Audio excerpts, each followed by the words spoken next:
In 2024, a clothing businessman from Guangdong decided to release 100,000 marine fish into the largest sandy desert in China. When the bags of fish were opened and poured out in the heart of the desert, thousands of fish did not lie still or die from water shock. They immediately spread out, moved powerfully under the water, swam in schools, and rushed toward the food. If you look more broadly across Xinjiang, you will see many similar fish ponds already in operation. How can people harvest salmon, shrimp, crabs, pearls, and even use this model to grow plants that normally require a lot of water in one of the harshest places on Earth? Could other deserts apply this method as well? Most videos about desert seafood create a sense of surprise and then stop there. But this video will take a much deeper look. It follows the journey of a land so far from the ocean that local people once could not eat seafood, to a region that now leads northwest China in aquaculture production. All information is based on clear sources such as China Daily, Xinhua, interviews about Gong Yanghong, and related reports. This story begins with a very serious problem. The Taklamakan, the largest desert in China and the second largest in the world, is so dry and barren that almost no one wants to cross it, let alone live there. One very specific place is Qiemo County, an area surrounded by desert on three sides. Rain is not just limited here, it is extremely rare. The wind can lift sand into the air until the sky becomes hazy. The soil is dry, salty, and alkaline. Even along the edge of the desert, many ordinary crops struggle to survive. This is not an ideal place for food production. But the problem is that China has more than 1.4 billion people. Its demand for food is enormous, so the country has had to look for new food supplies in places that were once ignored. And this is where the story actually becomes hopeful. In Qiemo, surveys show that beneath the dry ground in some areas of Xinjiang, there is saline alkaline groundwater. This water is too salty to drink or use for farming. But if it is filtered, adjusted with minerals, diluted with fresh snow melt from the Tian Shan Mountains, and constantly monitored, it can be turned into an environment similar to seawater inside artificial fish ponds. The person who saw this opportunity most clearly was Gong Yanghong. What is interesting is that he did not come from the sea, nor did he have a background in aquaculture. Before this, Gong had worked in the clothing industry in Guangdong. In October 2023, according to People's Daily Online, he decided to develop a desert seafood farming model in Qiemo. By the spring of 2024, a farm of about 3.3 acres was built in less than 3 months. It included 2 fish ponds, 1 nursery tank, and a standard production workshop. In June 2024, about 100,000 fish and marine creatures were placed into artificial ponds in the middle of the desert. These included grouper, flounder, golden pompano, and mullet, along with blue crabs, white-leg shrimp, and several pearl oyster species. After more than 2 months of growth, GD Today reported that this group of 100,000 fish and marine creatures had reached a survival rate of about 99%. The same source said the young fish were initially about 1.2 inches long and later grew to about 3.1 to 3.5 inches. The first batch of desert seafood was expected to reach the market by the end of 2024. Another source quoted Gong as saying that the fish had grown from about 1.2 inches to 3.1 to 3.5 inches, and if everything went smoothly, the first batch could reach market size in about 4 months.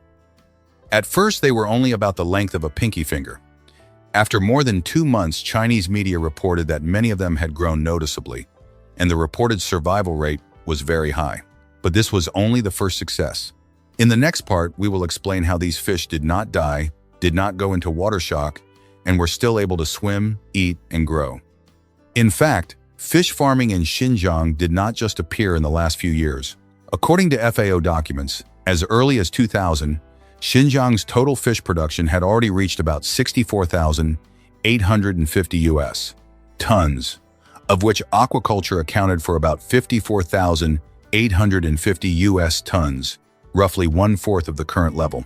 But maintaining an aquaculture industry in the middle of the desert has never been easy. In the ocean, nature does a lot of the work for humans. But in the desert, everything has to be controlled by people. The first step is to create a suitable water source.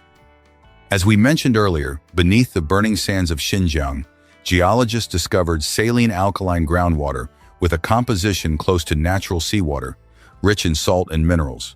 Normally, this kind of water would be considered useless. But in the eyes of scientists, it is actually the raw material. They filter it, add calcium, magnesium, and potassium, then dilute it with glacier meltwater from the Tian Shan Mountains. This is how artificial seawater is created, making it safe for fish to grow. After securing the water source, the next step is to maintain a stable ecosystem in the harsh desert environment. The fish ponds are lined with black waterproof membranes and covered with sand to reduce water loss. Pumping systems and pipelines run continuously, circulating water throughout the ponds. Aerators create streams of oxygen bubbles, while mechanical and biological filtration systems process fish waste and leftover feed. The entire process is monitored by smart sensors that record temperature, salinity, and pH levels every minute. Thanks to this, even when the outside temperature can reach 122 degrees Fahrenheit in summer or drop below 32 degrees Fahrenheit in winter, the pond water is still maintained at 68 and 86 degrees Fahrenheit, an ideal range for marine fish to grow. Fish farmers also rely on weather forecasts and sandstorm warnings to choose the right time to release the fish, because just one sudden cold snap could kill the entire stock. The fish feed does not only come from automatic feeding machines, it also comes from more than 500 species of microorganisms that develop naturally in the ponds. These microorganisms become an additional source of nutrition, helping the fish stay healthy and reducing dependence on industrial feed. Alongside the desert farms, Lake Boeston serves as a larger example of water management and ecological restoration in Xinjiang. It is the largest inland freshwater lake in China, located in Baiyangolin. Since 2018, about 654,500 acre-feet of water from the Kaidu River has been diverted into the lake, helping improve water circulation and water quality. The lake's water level was once reported to have risen nearly 6.6 feet from its lowest point, reaching about 3,435 feet. Around the lake, there are more than 98,800 acres of reeds.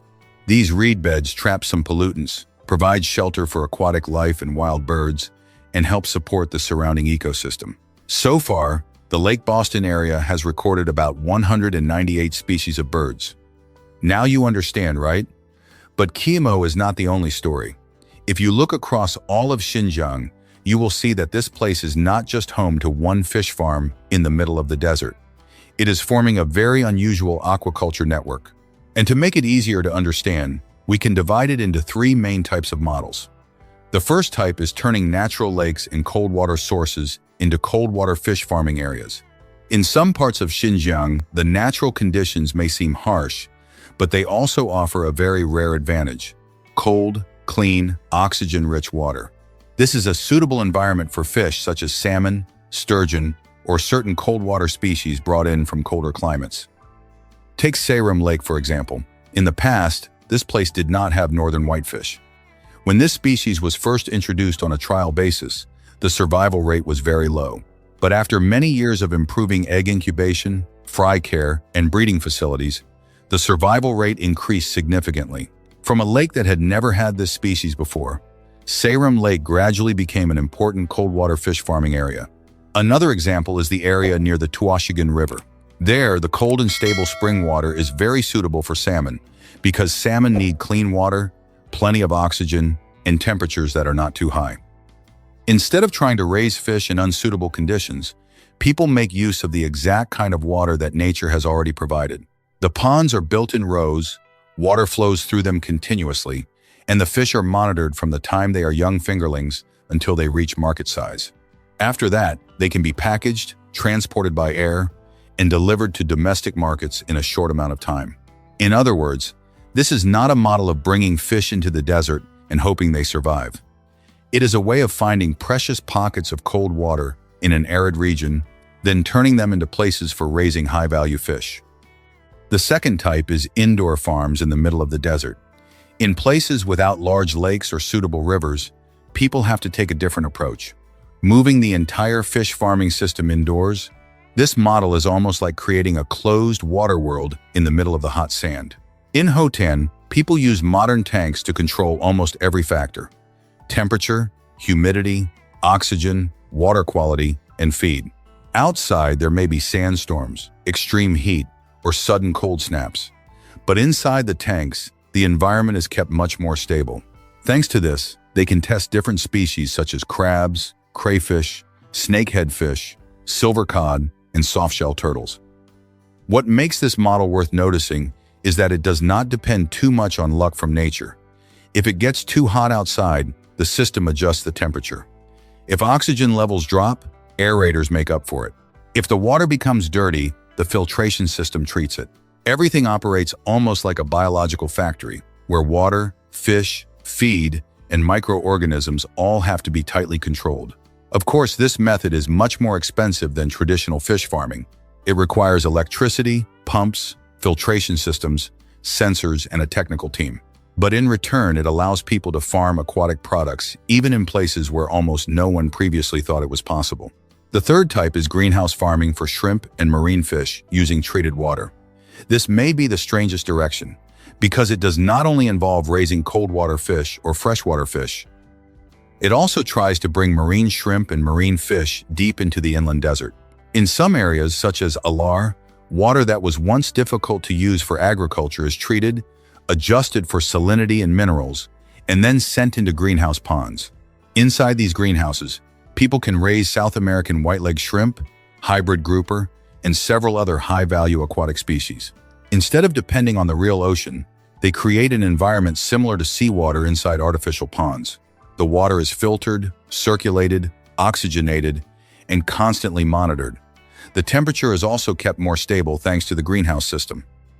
In Makit, an area surrounded by desert, people use water from the Yarkand River to experiment with raising Australian crayfish.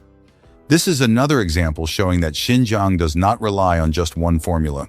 Each local area chooses a different method, depending on its water source, climate, infrastructure, and the type of aquatic species that is most suitable.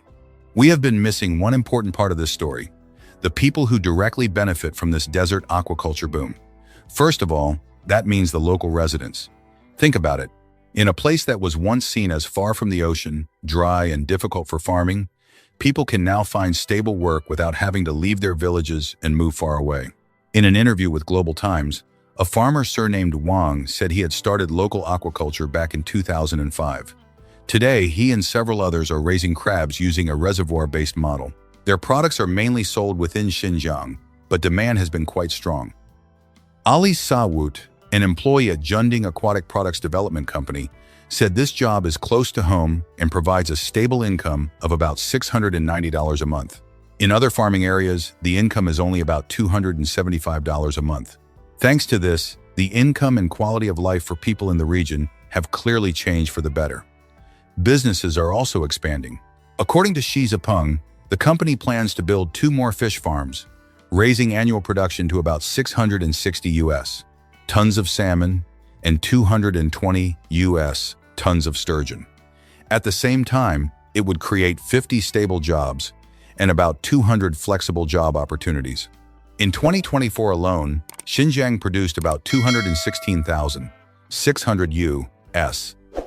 tons of aquatic products, ranking first among the 5 provincial-level regions in northwest China. If this growth continues, experts predict that by 2025, this desert aquaculture market could reach $3 billion and export to Russia, Spain, Singapore, Malaysia, and many European countries. Do you remember how, at the beginning, we said that many areas around the Taklamakan desert are saline-alkaline and extremely difficult for growing crops? The interesting part is that China is not only using this water source to raise fish, but is also trying to bring it into a new cycle. The nutrient-rich water left after treatment can also be used for crops. This is where the story shifts from aquaculture to agriculture. On the saline-alkaline lands around the Taklamakan, researchers began testing salt-tolerant rice, a type of rice that can survive in harsher conditions than ordinary rice. Since 2018, a research team connected to the Salt-Tolerant Rice Center in Qingdao has tested many rice varieties on saline-alkaline land, including in Xinjiang. In Yoperga, near Kashgar, the test soil had a salinity level of about 1.7% and a pH above 8, conditions that are very difficult for regular rice. But by choosing suitable varieties, improving the soil, and managing water more effectively, salt-tolerant rice was still able to grow. In 2019, one test field there reached a theoretical yield of about 1,000 200 pounds per Chinese mu, equivalent to more than 3.6 U.S. tons per acre. Just 4 years later, from only a few initial acres, the rice-growing area had expanded to thousands of acres. In 2023, Xinjiang alone had about 4,940 acres of seawater rice, with an average yield of more than 3.5 U.S. tons per acre, matching or even exceeding many traditional rice-growing areas in the plains. The green fields stretching around Kashgar and Korla do not only produce rice, they are also changing the face of the desert. The soil becomes more moist, wild grasses begin to grow again, and sandstorms become less intense. The story does not stop there. In fact, there are darker sides to this story that only we are telling you about. Farms here have to deal with soft sand, sinking sand, and infrastructure that is extremely difficult to build. In some projects, excavators have sunk right into the sand. Roads have to be built first before materials, waterproof membranes, water pipes, and oxygenation equipment can be brought into the farming area. Just building a stable fish pond in this kind of land already takes more time and costs more than usual. The second problem is natural disasters. It may sound strange, but even in a desert region, sudden flash floods can still happen. In Hotan, one flood once washed away more than 600,000 fish, causing damage worth several million US dollars. This detail shows that just one weather incident can destroy months of investment, from young fish in ponds to the entire operating system. Ecological risk is also a major question. If marine fish or non-native species escape into the natural environment, they could affect the already fragile ecosystem around the Taklamakan. If the water filtration system fails, fish waste, leftover feed, bacteria, or nutrient-rich water could become a new source of pollution. In addition, Xinjiang is already a region with severe water shortages. Agriculture accounts for more than 90% of total water use, while the water supply from the snow and glaciers of the Tian Shan Mountains is also under pressure because of climate change. So even though this model is very impressive, it cannot be expanded carelessly. Every fish pond needs waterproof membranes, pumps, aerators, sensors, filtration systems, and a stable power supply. The story in Xinjiang has shown a different way to approach lands that were once seen as difficult or almost impossible to use. As many places around the world face water shortages, depleted soil, salinized land, and rising temperatures, experiments like this are attracting the attention of quite a few countries. Let's look at it from a simpler angle. If an area deep inland, thousands of miles away from the ocean, can still create an environment for raising marine fish, shrimp, crabs, or even testing certain salt-tolerant crops, then it is clear that other dry regions will also want to understand what they can learn from it. From the Middle East and North Africa to parts of Central Asia and South Asia, many places are trying to find ways to produce food under increasingly harsh conditions. Of course, this should not be seen as a model that can be copied anywhere. Xinjiang's success depends on several very specific factors: suitable groundwater, stable electricity, transportation infrastructure, water treatment technology, and the ability to make large investments. If even one of these conditions is missing, operating costs can rise very quickly and make the project economically inefficient. The story of Xinjiang leaves us with a question that is bigger than raising fish in the desert. In the future, will humans keep searching for fertile land? Or will we learn how to awaken lands that were once forgotten? Maybe this model is not perfect yet. Maybe it still requires a lot of capital, a lot of water, advanced technology, and very strict control. But at the very least, it shows a new way of thinking. Places once seen as the harshest can sometimes become testing grounds for the boldest solutions. What do you think? Is this a smart step toward creating a new food source? Or is it too big of an environmental gamble? Leave your comment below. And if you enjoy true stories about how humans repair nature with technology and unexpected ideas, don't forget to subscribe to the channel